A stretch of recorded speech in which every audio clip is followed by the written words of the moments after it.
सहस्रयुगपर्यंत महर्यद ब्रह्मणो विदुः रात्रीं युगसहस्रान्तां तेहो रात्रविदो जनाः।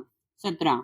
सहस्र एक सहस्त्र, युग युगे, पर्यंतम सहित, अहहा दिवस, यत जे ब्रह्मणः ब्रह्मदेवाचा विदुः जाणतात, रात्रीम रात्री, युग युगे, सहस्र अंताम याचप्रमाणे 1000 युगे संपल्यानंतर, ते रात्र दिवस आणि रात्र, विदहा जाणणारे, जनाहा लोक.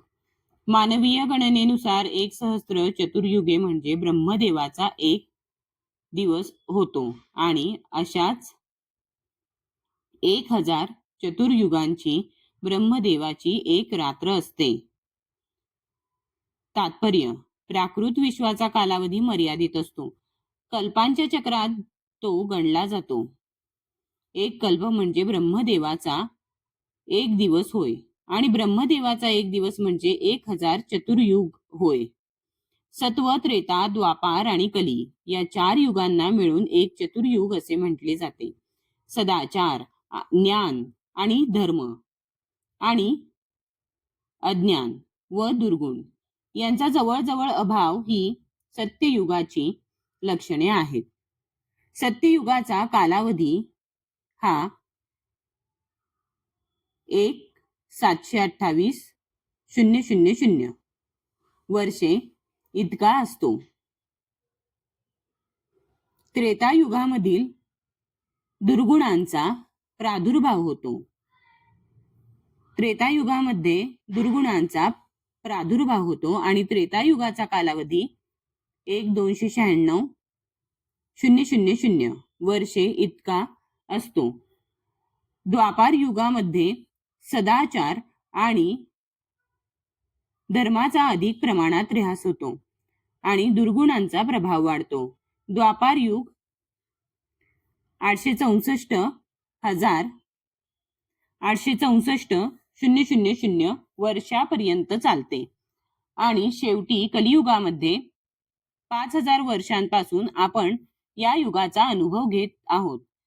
कलह, अज्ञान, अधर्म आणि दुर्गुण यांचे प्राबल्य असते आणि सदाचाराचा पूर्णपणे ऱ्हास होतो.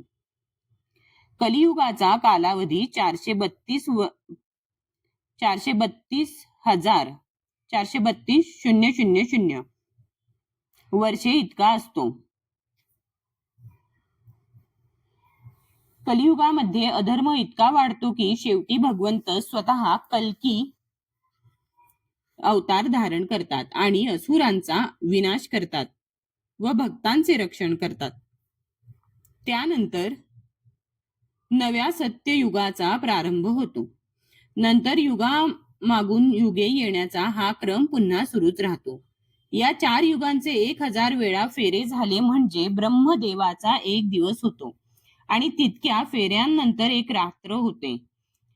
अशी 100 वर्षे इतके ब्रह्मदेवाचे आयुष्य असते आणि त्यानंतर त्याचा मृत्यू होतो. मानवीय गणनेनुसार अशी 100 वर्षे म्हणजे पृथ्वीवरील 31,10,04,00,00,00,00 इतक्या वर्षांबरोबर होतात. या मानवीय गणनेनुसार ब्रह्माचे आयुष्य विलक्षण आणि अनंत असल्यासारखे दिसते, परंतु शाश्वत काळाच्या दृष्टीने ते विजेच्या चमकण्याप्रमाणे क्षणभंगूर आहे. अटलांटिक महासागरातील बुडबुड्यांप्रमाणे कारणोदक महासागरामध्ये असंख्य ब्रह्मदेवांचे उदय आणि अस्त होत असतो. असंख्य ब्रह्मदेवांचा उदय आणि अस्त होत असतो. ब्रह्मदेव आणि त्यांची सृष्टी म्हणजे प्राकृतिक विश्वाचा भाग असल्या कारणाने त्यांच्यामध्ये सतत परिवर्तन होत असते.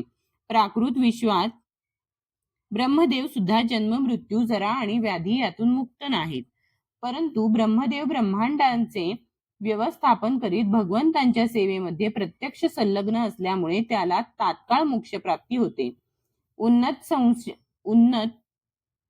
संन्याशांना ब्रह्मदेवांच्या ब्रह्मलोकाची प्राप्ती होते. ब्रह्मलोक हा ब्रह्मांडातील सर्वोच्च लोक आहे आणि वरच्या थरातील जे स्वर्गीय लोक आहेत त्या सर्वांचा लय झाल्यावरही ब्रह्मलोक अस्तित्वात राहतो, परंतु कालांतराने ब्रह्मदेव आणि ब्रह्मलोकातील सर्व निवासी भौतिक प्रकृतीच्या नियमानुसार मरणाधीन होतात.